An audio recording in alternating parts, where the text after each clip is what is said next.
नमस्कार। संसारभर छरेर रहनुहुने तमाम नेपाली भाषी दाजुभाइ तथा दिदीबहिनीहरूलाई म पुष्ता चामलिङ राई हजुरहरूको दाइ अथवा भाइको तर्फबाट पुष्ता चामलिङ राई युट्युब च्यानलमा हार्दिक स्वागत तथा पुनः एकपटक नमनका साथमा नमस्कार। सदा झैं आज पनि विविध विषयलाई भन्दा पनि विशेष गरी एउटा गाउँमा बस्ने एउटा गाउँले दोस्ती अर्थात् दुईजना साथीहरूको बारेमा चाहिँ यहाँहरूलाई चाहिँ सटिकमा जानकारी दिन्छु। जो कि कम्पनीमा काम गर्नुहुन्छ एकजना साथी भने अर्को साथीले डाइरेक्ट सेलिङ चिनेर अघि बढ्नुहुन्छ। म यो विषयलाई चाहिँ केन्द्रित गरेर चाहिँ यहाँहरुमाझ आज म विशेष तरिकाले चाहिँ प्रस्तुत भएको छु। आशा छ यो भिडियोको अन्तिम समयसम्म हेर्दाखेरि यहाँहरूले चाहिँ यो भिडियो अर्थात् यो आजको समयको सटिकमा यहाँहरूले सारांशगत हिसाबमा निकै राम्रो कुराहरू बुझ्नुहुनेछ भन्ने आशा र अपेक्षा पनि लिएको छु। विशेष गरी नेगेटिभ चीज अर्थात् नेगेटिभ सोचाइ, नकारात्मक सोचाइ भनेको चाहिँ विभिन्न किसिमको विभिन्न तरलको अत्यन्तै डेन्जर रोगहरूभन्दा पनि खतरनाक चीज हो। म यहाँहरूलाई क्लियर गराउँछु। सुगर लागेको बिरामी निको हुन सक्छ, किडनीमा पत्थरिया लागेको बिरामी पत्थर निकालेर निको हुन सक्छ। अर्थात् शरीरको विभिन्न अङ्गमा लागेका रोगहरूबाट मान्छे मुक्त भएर निरोगी बन्न सक्छ। तर सोचाइमा अनि दिमागमा चाहिँ नकारात्मक चीज चाहिँ जब मान्छेको घुस्छ भनेदेखि त्यो क्यान्सर भन्दा पनि भयानक अनि खतरा चीज रहन्छ। तसर्थ नकारात्मक चीजलाई यदि हामीले दिमागमा पालेर राखेका छौं भनेदेखि चाहिँ आजको मितिबाट ती नकारात्मक चीजहरूलाई चाहिँ यहाँहरूले डिलिट गरेर फ्याँक्दिनु हुनको लागि आग्रह गर्न चाहन्छु। किनकि जब मान्छेलाई नकारात्मक हिसाबले चाहिँ दिमागमा छाप बसिसकेको छ भनेदेखि तपाईले तपाईको आफ्नो नकारात्मक सोच भएको साथीलाई दूध लिएर आइज भनेर चाहिँ बजारमा पठाउनु भयो भनेदेखि जान त जान्छ, तर वहाँ पुगेर यो मान्छेले यो दूधमा मलाई विष मिसाएर मलाई पिलाइदिने हो कि अर्थात् कुनै पनि चीजमा चाहिँ षड्यन्त्रपूर्वक चाहिँ यो साथीले चाहिँ मलाई मार्ने हो कि भनेर अनगिन्ती नेगेटिभ चीजहरू चाहिँ उसको दिमागमा खेल्छ अनि बजार एक फन्का घुमाएर फेरि फर्केर विभिन्न किसिमको बहाना बनाएर फर्केर आउँछ।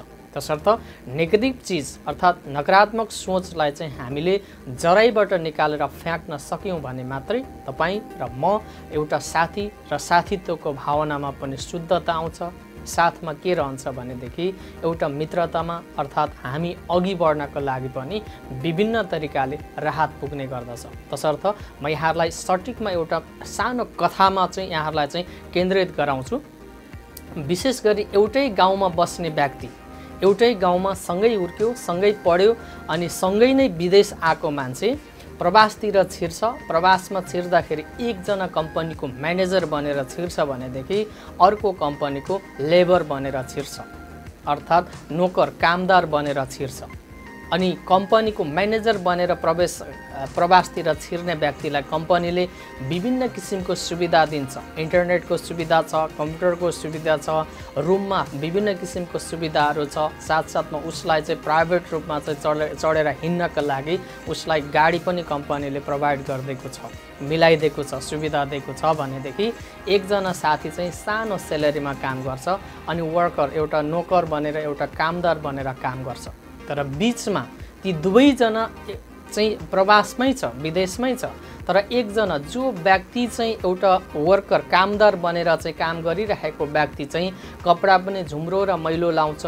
उसले हप्तामा एक दिन राम्रो कपडा लाउनको लागि पनि निकै समय सोच्नुपर्ने हुन्छ। मिठो खाना खानको लागि पनि निकै बेर सोच्नुपर्ने हुन्छ, ताकि उसको सेलेरी सानो छ। उसले आफ्नो परिवारलाई पनि त्यही सेलेरीले पाल्नु छ, आफू पनि त्यही सेलेरीले पालिनु छ, साथमा आफ्नो बालबच्चालाई पनि त्यही सेलेरीले चाहिँ पढाउनु छ। त्यही भएकोले गर्दाखेरि उसले धेरै पटक सोच्नुपर्ने हुन्छ मिठो खानको लागि, राम्रो लाउनको लागि, अर्थात् घुमफिर गर्नको लागि पनि। तर ती एउटा लेबर बनेर काम गर्ने व्यक्तिले चाहिँ एकपटक डाइरेक्ट सेलिङ कम्पनीलाई भेट्छ अनि त्यो डाइरेक्ट सेलिङ कम्पनीको बारेमा उसले अध्ययन गर्छ र बुझ्छ। डाइरेक्ट सेलिङ कम्पनी के हो भनेर चाहिँ उसले अध्ययन गर्न थाल्छ र उसले ती अध्ययनलाई चाहिँ राम्रोसँगले चाहिँ परिपक्व तरिकाले बुझिसकेपछि त्यो व्यक्ति डाइरेक्ट सेलिङ कम्पनीमा जोइन हुन्छ। अनि हप्ताभरि झुम्रेर मैलो कपडा लाएर चाहिँ हिँड्ने त्यो वर्कर एउटा शुक्रबारको दिन चाहिँ अलिकति राम्रो कपडा लाएर विवेकी सकारात्मक सन्देशहरूलाई चाहिँ प्रवाह गर्दै हिँड्न थाल्छ उसले, ताकि उसलाई डाइरेक्ट सेलिङ कम्पनीबाट सफलता हासिल गर्नु छ यो प्रवासबाटै। प्रवासमा आइसकेपछि उसले 8 देखि 12 घण्टा ड्युटी गरेर बचेको समयलाई उसले डाइरेक्ट सेलिङमा लगानी गर्न थाल्यो। उसलाई चाहिँ विभिन्न किसिमका व्यक्तिहरूलाई चाहिँ भनसन गर्नका लागि लगानी गर्न थाल्यो।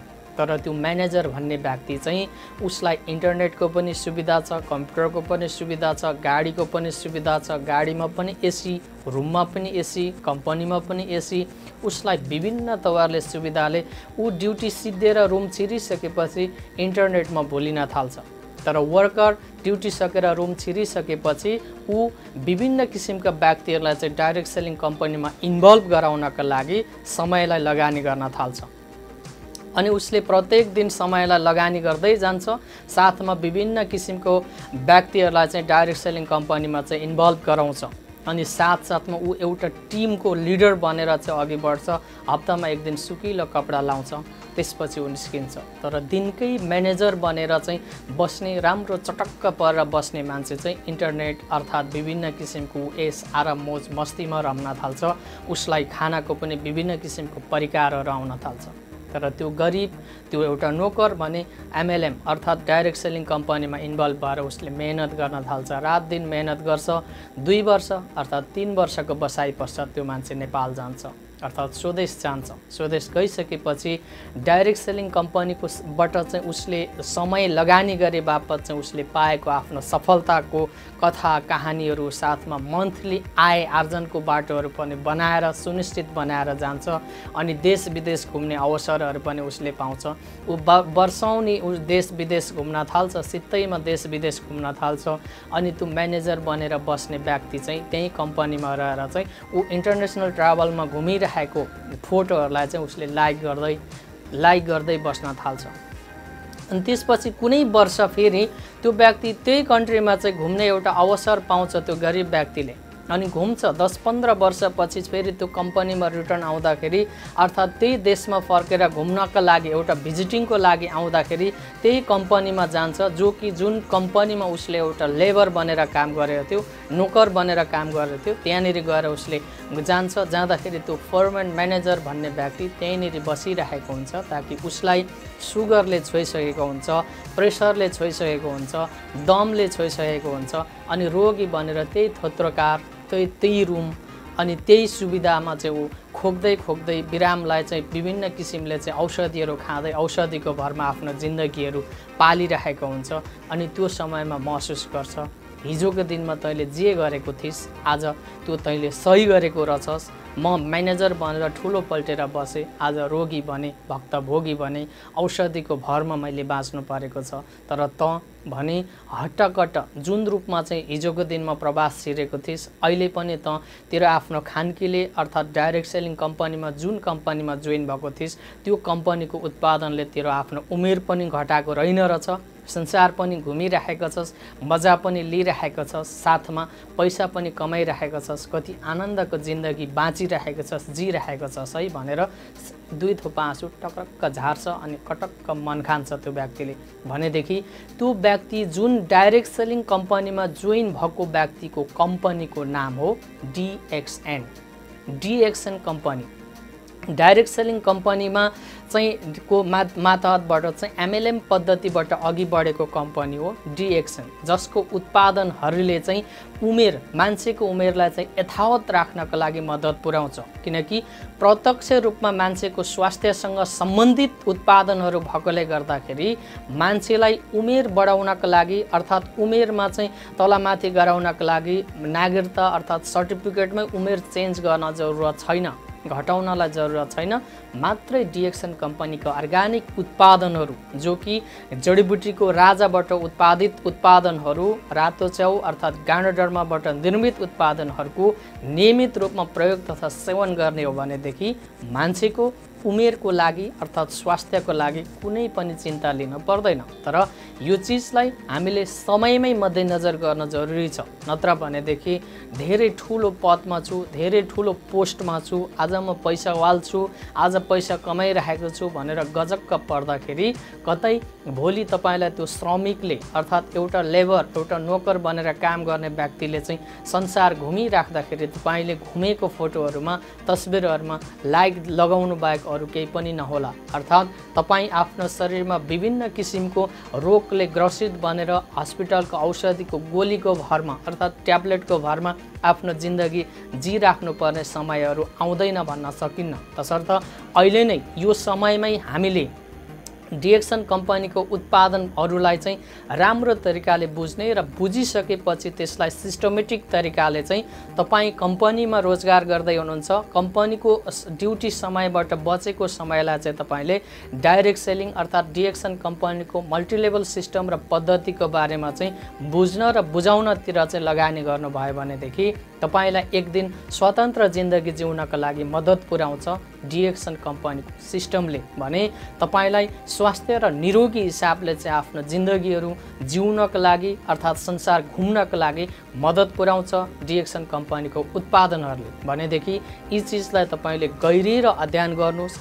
गहिरिएर अध्ययन गर्नुभन्दा पहिले तपाईँ सबैभन्दा पहिले सकारात्मक सोचको धनी बन्नुहोस् ताकि तपाईको सोचले आमूल परिवर्तन आउन सकोस्। ती जनसागरहरू जति पनि नेगेटिभ सोच भएको व्यक्तिहरू छ, नकारात्मक सोच भएको व्यक्तिहरूलाई चाहिँ तपाईले चाहिँ डाइभर्ट एउटा घुमाएर चाहिँ सकारात्मक सोचको चाहिँ सन्देशको प्रवाह गर्न सक्ने खालको व्यक्तिमा चाहिँ रूपान्तरित गराउन सक्नुभयो भनेदेखि पक्कै पनि तपाईँ सफल व्यक्तिको दर्जामा अनि संसार घुम्ने अवसरहरू पाउनुहुनेछ। खुसी तपाईको आफ्नो हातमा आउनेछ। यी चिजहरूलाई सदैव मध्यनजर गर्दै अघि बढ्ने कोसिस गर्नुहोस्। यदि तपाईँ डिएक्सन कम्पनीको सिस्टममा हुनुहुन्छ भनेदेखि यही शुभ सन्देश तपाईहरुलाई दिन चाहन्छु। आजको यो कथाबाट के बुझ्नुभयो तपाईले आफ्नो प्रतिक्रिया मार्फत मलाई तल प्रतिक्रियामा चाहिँ कमेन्टमा चाहिँ गएर लेखिदिनु हुनका लागि पनि आग्रह गर्न चाहन्छु। आउने आगामी दिन कस्तो खालको भिडियोहरू तपाईहरुलाई मन पर्छ अर्थात् तपाईहरुको लागि मैले कुन किसिमको विषयवस्तुहरुमा चाहिँ भिडियो बनाउनु पर्छ त्यसलाई पनि तपाईले आफ्नो कमेन्ट बक्समा लेखिदिनु हुनका लागि आग्रह गर्दै अहिलेको बसाइबाट चाहिँ म हारमाजबाट बिदा हुन चाहन्छु। अहिलेसम्म हेरेर माया गरेर मलाई पुस्ता चामल राई युट्युब च्यानललाई सब्स्क्राइब गरेर लाइक गरेर शेयर गरेर अनि विभिन्न किसिमको हौसलापूर्ण प्रतिक्रिया दिएर चाहिँ मलाई ऊर्जा थपिदिनु नै तपाईहरु सम्पूर्ण प्रति हार्दिक नमन साथमा नमस्कार व्यक्त गर्दै फेरि पनि अन्तिममा जाँदै यदि कोही कसैले पुस्ता चामल राई युट्युब च्यानललाई नयाँ बनेर हेर्दै हुनुहुन्छ भनेदेखि यस च्यानललाई लाइक कमेन्ट शेयर र सब्स्क्राइब गरिदिनु हुनका लागि पनि आग्रह गर्न चाहन्छु ताकि तपाईको यो सहयोगले तपाईको आफ्नो होल टिमलाई अर्थात् तपाईको डिस्ट्रिब्युटरलाई मैले अर्थात् जति पनि डिएक्सन कम्पनीको सिस्टम र उत्पादनहरूको बारेमा जानकारी दिएको छु त्यो सबैजनाको दिमागमा पुगोस् भन्ने कामनाका साथ अहिलेलाई भने बिदा हुन चाहे। हस्त धन्यवाद नमस्कार ह्यापी गुड मर्निङ डिएक्सन।